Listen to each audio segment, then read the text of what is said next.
आप देख रहे हैं लोक संहिता न्यूज़ चैनल, जो दिखाए खबर अंदर की। नमस्कार, मैं आपके साथ शीतल वाघंडी।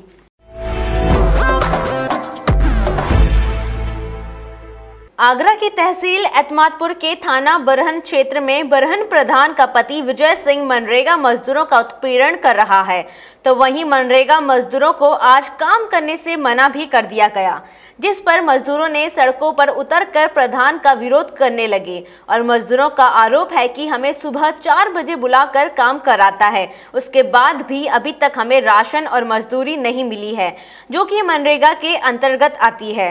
एक तरफ सरकार लगातार वादे कर रही है कि मनरेगा मजदूरों और प्रवासी मजदूरों को काम दिया जा रहा है, लेकिन बरहन प्रधान लगातार मजदूरों का उत्पीड़न कर रहा है। इस संकट की घड़ी में मजदूरों की सुनने वाला कोई भी नहीं है। सरकार के द्वारा बनाए गए मानकों से भी अधिक काम लेने के बाद भी मजदूरों को कोई राहत नहीं मिल पा रही है।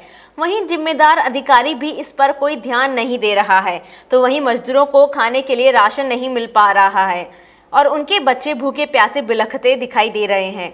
लोक संहिता के लिए आगरा से आजाद सिसोदिया की रिपोर्ट। भूखे मर रहे हैं, भूखे प्यासे रह रहे हैं, कहा तो ना तो पानी की सुविधा ना खाने की सुविधा।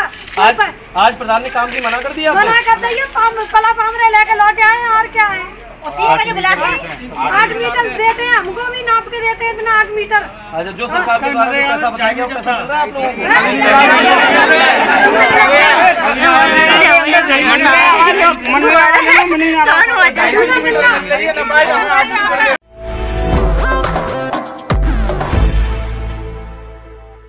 आगरा बहुत जल्द इतिहास रचने वाला है। आगरा एतमादपुर स्थित नेमिनाथ होम्योपैथिक मेडिकल कॉलेज व रिसर्च सेंटर ने कोरोना का इलाज ढूंढ लेने का दावा किया है।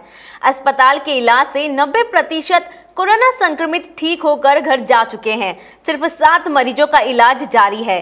यह जानकारी नेमिनाथ होम्योपैथिक मेडिकल कॉलेज के डायरेक्टर डॉक्टर प्रदीप गुप्ता ने एसएस मेडिकल कॉलेज के डॉक्टर्स के साथ संयुक्त प्रेस वार्ता के दौरान दी। आगरा से लोक संहिता के लिए आजाद सिसोदिया की रिपोर्ट।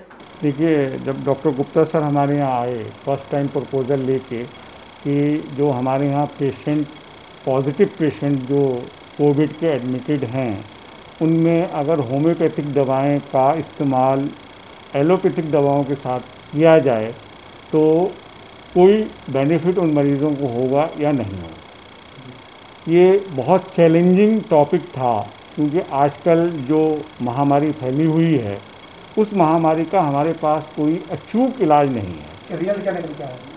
तो जब ये हमारा ट्रायल हुआ यहाँ पर, तो ट्रायल में 2 तरह के मरीज़ को इस्तेमाल किया गया। एक वो मरीज़ थे जिनको सिर्फ एलोपैथिक दवाएं दी गई थी, एक वो मरीज़ थे जिनको एलोपैथिक के साथ साथ होम्योपैथिक भी दवाएँ दी गई थी।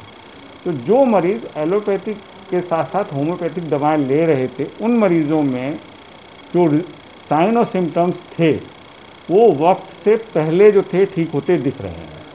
क्योंकि आप सटीक है, इस रिसर्च के बाद प्रमाणित हो चुकी है। अभी तक ये था कि दवा कौन सी दी जाए, इसमें बड़ा कंफ्यूजन चल रहा था।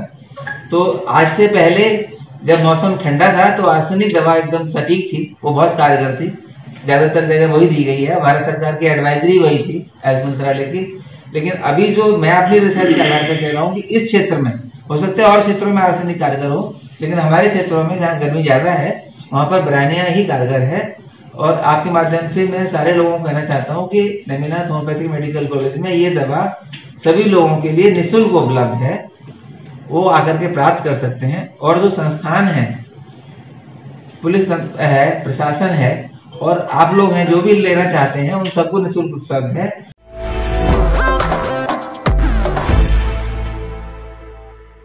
बाराबंकी जनपद के हरक ब्लॉक अंतर्गत ग्राम कस्बा मजरे चियारा में नहीं है क्वारंटाइन की व्यवस्था। बता दें, जहां पूरा देश कोरोना जैसी घातक महामारी से जूझ रहा है, वहीं प्रवासी मजदूर इससे बचने के लिए अपने घर की ओर आ रहे हैं। तो इसी गांव के करीबन 17 लोग बीती रात्रि गांव पहुंचे, जहां पर पहले से ही 7 लोग क्वारंटाइन में रह रहे थे। जब इन लोगों ने अपने परिवार को इस महामारी से बचाने के लिए गांव में बने विद्यालय में रुकने की बात की, तो ग्राम प्रधान ने बताया कि शासन की ओर से क्वारंटाइन में रहने की व्यवस्था मुहैया कराने का आदेश नहीं है। तो इन लोगों ने उन्होंने कहा कि हम लोगों को परिवार का एक ही झोपड़ी में रहते हैं। तो वहीं प्रधान ने पुलिस बुलाकर इन लोगों को वहां से भगा दिया। कोरोना वायरस महामारी में गरीब लोगों का जीवन त्रस्त हो रखा है। वहीं ग्रामीणों का कहना है कि अगर यहाँ झोपड़पट्टी वाले लोग एक ही घर में रहेंगे तो इससे संक्रमण फैलेगा। ग्रामीणों का कहना है कि हम लोगों ने कई बार ग्राम प्रधान, ग्राम पंचायत सचिव और एएनएम, आशा कार्यकर्ती आदि से अलग अलग बातें कही, लेकिन इन लोगों ने प्रशासन से शिकायत करके उचित व्यवस्था न देकर कहा कि अपने घर में ही होम क्वारंटाइन बनाकर रहें। जब हमारे संवाददाता ने मौके पर जाकर देखा तो विद्यालय प्रांगण में कोविड-19 का चस्पा चिपका हुआ था। ग्राम प्रधान की मनमानी की वजह से इन लोगों को अपने घर में ही रहकर ऐसी घातक महामारी में रुकने का आदेश दिया। आखिर क्यों शासन प्रशासन क्या गरीब लोगों के लिए विद्यालय में रुकने की अनुमति नहीं दे सकता? क्या आला अधिकारी ऐसी महामारी में लोगों को बचाने की वजह फैलाने का काम करेंगे? Bureau report, Sudhir Sharma, Barabanki.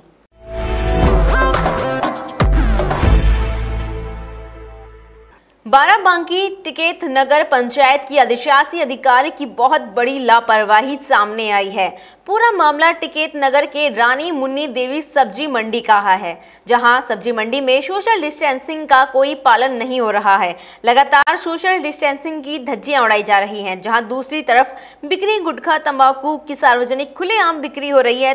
जिले की 2 नगरीय पंचायत रामनगर और दरियाबाद हॉटस्पॉट के केंद्र बन गए हैं। तो वहीं बाराबंकी में 130 कोरोना के केस मिलने के बाद भी जिम्मेदार प्रशासन मौन साधे बैठा है।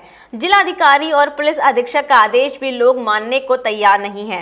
टिकैत नगर के अधिशासी अधिकारी अपने कार्य में लापरवाही बरतते हुए नजर आ रहे हैं और उनके तानाशाही रवैये से आम नागरिक त्रस्त है। तहसील संवाददाता विष्णु जोशी, सिरोली, गोसपुर, बाराबंकी।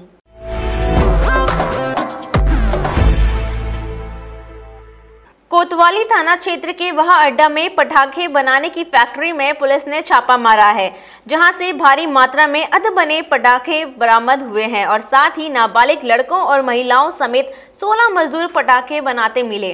फैक्ट्री को सील करने की कार्यवाही की जा रही है। सीओ सिटी वैभव पांडे ने बताया कि कागजातों की जांच की जा रही है, नियमानुसार कार्यवाही की जाएगी। छापेमारी के दौरान कोतवाल रमेश सिंह समेत पुलिस बल मौजूद थे। इटावा से विवेक कुमार की रिपोर्ट।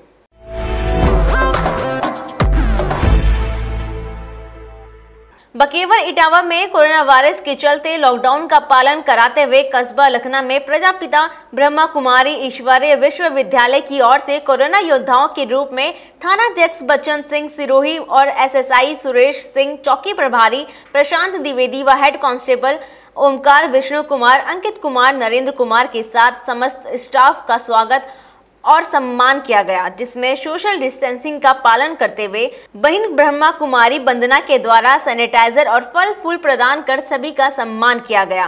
कालका मुहाल लखना के प्रबुद्ध जनों द्वारा भी पुष्प वर्षा कर कोरोना योद्धाओं का हौसला बढ़ाया गया। इस अवसर पर स्वामी शरण श्रीवास्तव, ब्रह्म कुमारी, जगत नारायण श्रेष्ठ जैन सहित तमाम गणमान्यों ने पुष्प वर्षा सहित सम्मान किया। लोक संहिता के लिए इटावा से विवेक कुमार की रिपोर्ट।